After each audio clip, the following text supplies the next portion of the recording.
Good morning विद्यार्थियों। आज हम सीखेंगे रियल नंबर। जो कक्षा 10 का पहला चैप्टर है उसके बारे में चर्चा करेंगे। इसका एक वीडियो हम बना चुके हैं, ये दूसरा वीडियो है। तो ध्यान से देखिए कि रियल नंबर में हम क्या क्या सीख चुके हैं और क्या क्या सीखना बाकी है। ठीक है, ठीक है। क्लास 10।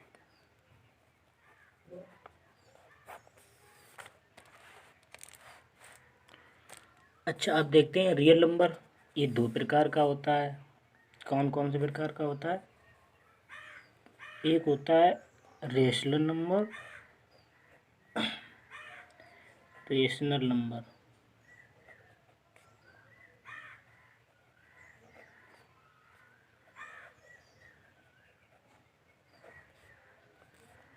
और एक होता है इनरेशनल नंबर।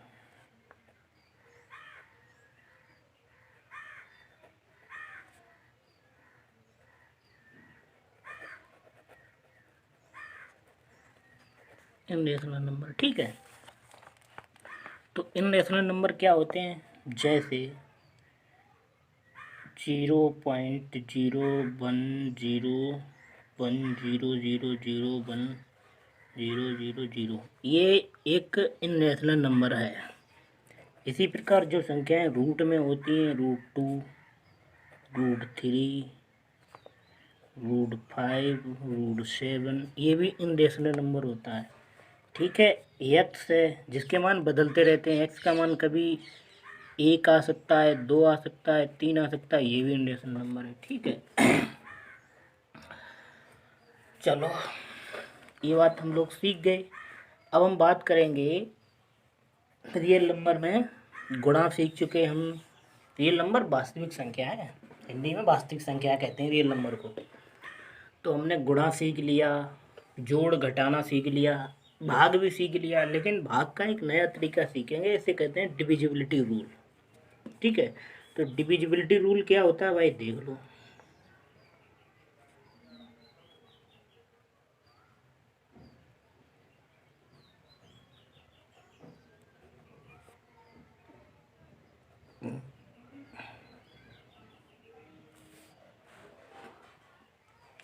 ये हो गया हमारा डिविजिबिलिटी रूल। क्या होता है? जैसे मान लो, माना हम किसी संख्या को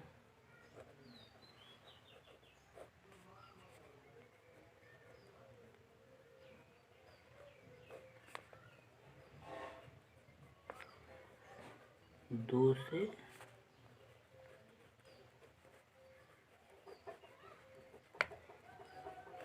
ठीक है, कितने से भाग देते हैं? दो से। देखो, जैसे हमने मान लिया 6 को भाग दिया 2 से। ठीक है। तो 2 तिया 6, 3 बार गया, 6 आ गया। तो यहाँ कितना आ गया? 0। कितना आ गया? 0। ऐसे ही 2 से भाग दिया हमने 7 को, तो 2 तिया 6, यहाँ कितना आ गया? 1। ऐसे ही हमने 2 से भाग दिया 8 को, तो 2 चौकू 8, कितना आ गया? 0। ऐसे ही 2 से भाग दिया 9 को, तो 2 चौकू 8, कितना बचा? 1। इतनी बात समझ में आ रही है? ठीक है। तो यहाँ से एक बात क्लियर हो रही है कि अगर हम किसी संख्या को, जो होल नंबर हो, वास्तविक संख्या हो, उसे हम अगर 2 से डिवाइड करते हैं, ठीक है, तो रिमाइंडर हमें क्या मिलता है? शेषफल। फल मेरे पास या तो 0 आएगा या 1 आएगा। ठीक है। इसी प्रकार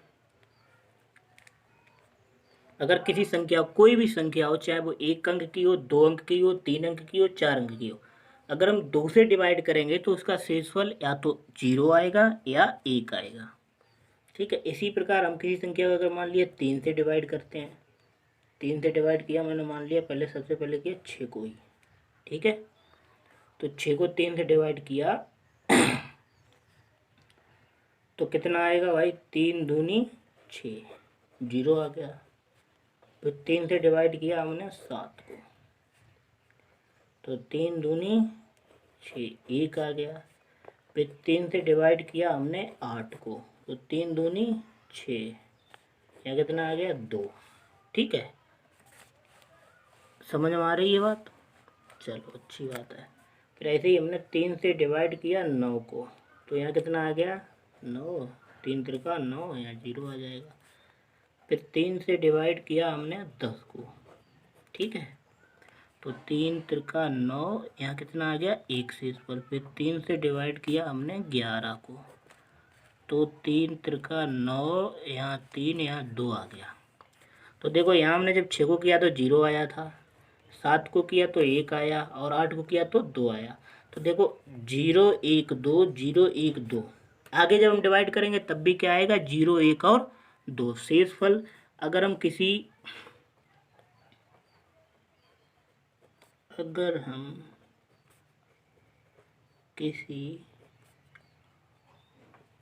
पूर्ण संख्या को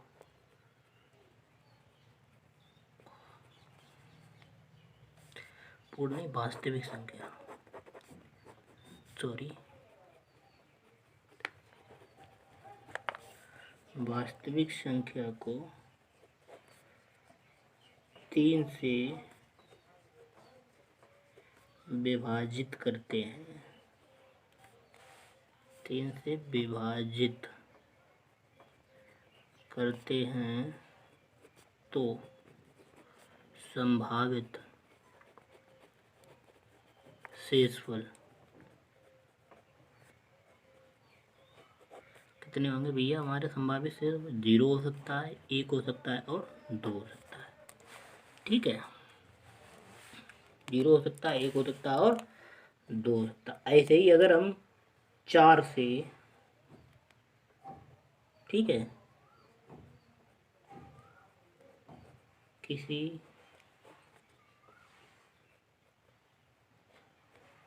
वास्तविक संख्या को विभाजित करें, तो देखो 4 से अगर हम करेंगे तो संभावित शेषफल क्या होंगे?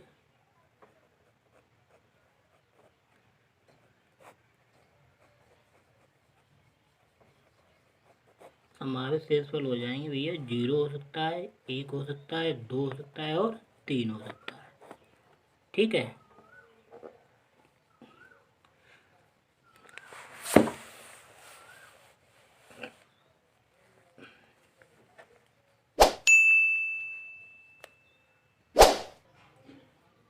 इसी के आधार पर हम एक नई जो लेमा है उसे प्रूव करने की कोशिश करेंगे, जैसे यूक्लिड विभाजन प्रमेय कहा जाता है, उसे हम प्रूव करने की कोशिश करेंगे। जैसे हमने भाग जिससे देते हैं उसे हमने b मान लिया, क्या मान लिया? b, और जिसमें देते हैं उसे हमने a मान लिया, ठीक है, और जो हमारा भागफल आएगा उसे हमने q मान लिया, और जो हमारा शेषफल आएगा उसे हमने r यानी रिमाइंडर r मान लिया। ठीक है, तो इसे क्या कहेंगे? डिवाइजर। क्या कहेंगे? डिवाइजर। डिवाइजर कहेंगे। ठीक है, इसे हम क्या कहेंगे भाई? डिवाइडेंट। ठीक है, इसे क्या कहेंगे? क्वोशिएंट। और इसे क्या कहेंगे? रिमाइंडर।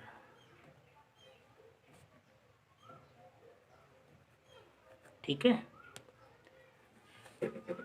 तो देखो अगर इसमें हम b बराबर 2 रखें, b बराबर कितना रखें? 2, तो r के मान हमें कितने मिल सकते हैं? अभी हमने पहले बताया था आपको b क्या है? हमारा डिवाइजर है। अगर हम b का मान रखें तो रिमाइंडर कितने कितने आ सकते हैं?